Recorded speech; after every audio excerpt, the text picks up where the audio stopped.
there's a very high chance you're skipping over these Eeat strategies and techniques that will help you increase your Google rankings, as well as survive the Google updates. If this is your first time here, hey, my name's Zakes and I've been doing SEO for over 8 years now. I've done SEO for small businesses, all the way to businesses worth billions of dollars. And in this video, I'll be going over 4 effective ways to improve your Eeat score. First, you want to use Google's Gemini AI to improve your About page. Just use this simple prompt. Based on the Google Search Quality Raters guidelines, how would I improve my About page? Don't include any generic SEO advice.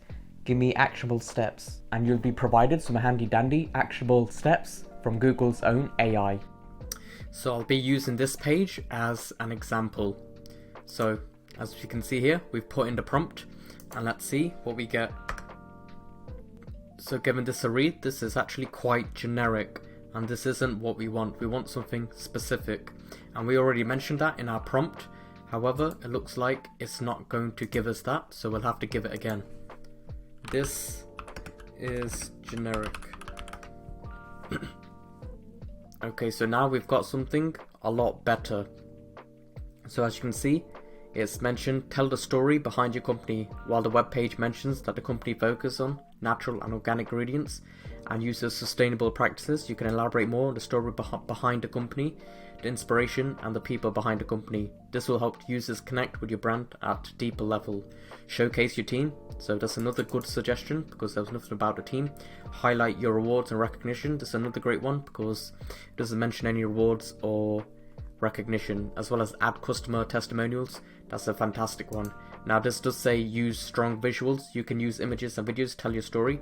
So we've already got a bunch of images on there, but it looks like there isn't any video. So that wasn't as good of a suggestion, but the rest of it was pretty solid.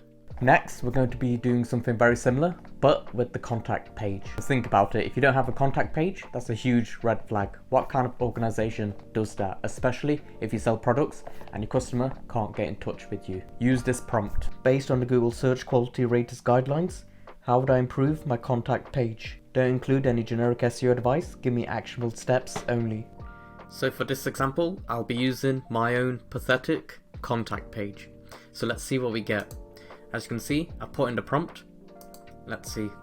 Okay, so we've got some suggestions here that are pretty helpful. So make sure your contact information is accurate and up to date, okay? Use a clear and concise form that is easy to fill out. The form should only ask for information that you need from users. Provide a clear confirmation message. After user submits the form, make sure the contact page is mobile friendly. But most of this is very generic. So again, this is generic. Now let's see what we get. Okay, now we've got some better suggestions. Add a phone number to your contact page. That's a great one. Consider adding a live chat option to your contact page. No, that's not a very particular good one unless you're a bigger site. So make it clear how long it typically takes for you to respond to inquiries. So that's a fantastic suggestion. So the next one is one that I see people constantly miss, and that's to weave in your own experience. For example, let's say you're writing a blog post on how to troubleshoot your graphics card. In your blog post, you could write something like, after building computers for 10 years, I found these to be the most common reasons why your graphics card isn't working, along with one really easy fix. You also want to include any past experiences to demonstrate your experience. Essentially what you're doing is telling Google that you're well experienced within this particular area. Now, last but not least, you want to diversify your traffic sources. At the end of the day, Google wants to rank brands inside the SERPs because that's what separates someone who just threw up a website to an actual organization. And one simple way of doing this is by diversifying your traffic sources and going for an omni-channel approach. But there's one big drawback, which is this can be extremely resource taxing. So I'd recommend picking one platform and sticking to that. So you want to ask yourself, which social media platform does your customer hang out in?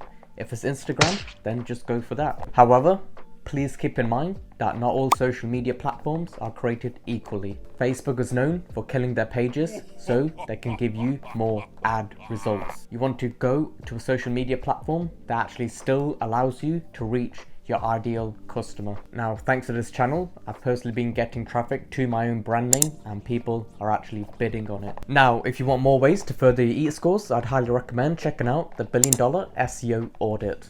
I've used this SEO audit on small businesses all the way to businesses worth billions of dollars. And I'm giving it away for free. I'll pin a link in the comments below.